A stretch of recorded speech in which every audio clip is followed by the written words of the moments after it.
In the future, I'd like to see the way blades are wired change. That's for me, because I do a lot of blade wiring myself, because very few people in the fencing line I actually know how to fix them.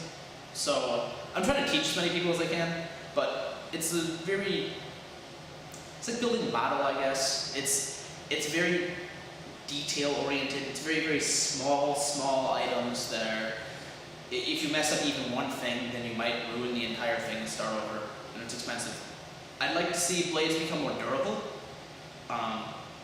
I'd like to see the strips, they're grounded, so that if someone hits the ground at the highest level, the light won't go off, which is really, really nice. But I'd like to see grounded strips made more available to more people. So as of right now, a grounded strip is $3 grand. It's not accessible for any sort of local club or anyone who isn't like a national premier club to get a hold of. The wireless fencing, obviously, I'd like to see integrated more and more at the local level. The problem is, and this is what kept it off the ground for such a long time, is it was very interceptable because it worked on like radio or Bluetooth waves, I forget which. So it was very easy to tamper with. They claim it's less easy to tamper with, but I've heard from a couple of national armorers and directors that it's still just as easy, they just don't want to for the sake of progress. Fact of the matter being, I want to see just all of the things that are really expensive and bulky and wired. I want to see that improved. I want to see that get streamlined. Currently, the weapons are all, like there's a wire running all the way down the blade, and that plugs into a clip, and then your body code plugs into the clip, and this whole convoluted process, and there's 2 tip screws on either side of the tip, and the tip has 2 springs in it exactly, and then when you compress the tip with a certain amount of weight at a certain, it's ridiculous. We don't need any of that. We can do this very easily, maybe with sensors now. We can do it very easily with a single wire system. We can put the transmitter in the tip. We can put the transmitter at the guard. We could phase out half of this technology. We could phase out almost all of it over time. And yes, there are some industries that would die, but those industries need to adapt and move forward. That's part of the sport. That's part of everything. I'm sort of envious of certain sports like swimming.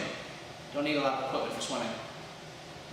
I don't need to make sure that my swim cap is wired correctly or that my goggles aren't missing a tip screw before every single bout. Collegiately, yeah, I'd love to see fencing become more widespread. I'd love it to become not even mainstream, because you don't have room for all of these mainstream sports. It can stay like as a smaller sport like badminton, or I guess water polo is a little bit smaller. It's kind of a regional thing. Or anything like that. But I'd like to see it made more accessible to people who don't have a ton of money, or like if they don't have to go to like a very European-centric area to go for it. Because right now in the Midwest, like unless you're in like a big Polish area or a German area, you're not going to see a lot of fencing. The coasts, you're going to see a lot of it. But other than that, you don't see a lot of fencing in America, and I think that's a shame, because it is such a fun sport. Yeah, I think that's the biggest thing, and I'd like to see the sport grow and become more accessible. To do that, the technology's got to change so that it's not such a giant hassle, but it needs to become better for people or easier for people to get into on a whim. Because, kids nowadays, think of like the mom's plays. You got to get the one kid to soccer practice, and then from there you got to go from that to the father or suburban parent, I should say. I shouldn't be sexist. My privilege is unchecked. What am I doing? The suburban parent needs to get the one kid to soccer practice, and then the other kid needs to go to baseball practice, and then you got to pick up the first kid from soccer practice and take him to choir or taekwondo or something, and you're running around. Fencing isn't a sport that you can just kick up and go to on a whim. It takes a lot of time, and it's not. And if these kids are looking to get competitive in all of these sports, obviously all sports require a lot of time commitment to get competitive in. But fencing isn't a sport that plays well with others because of time commitment, equipment costs, the works.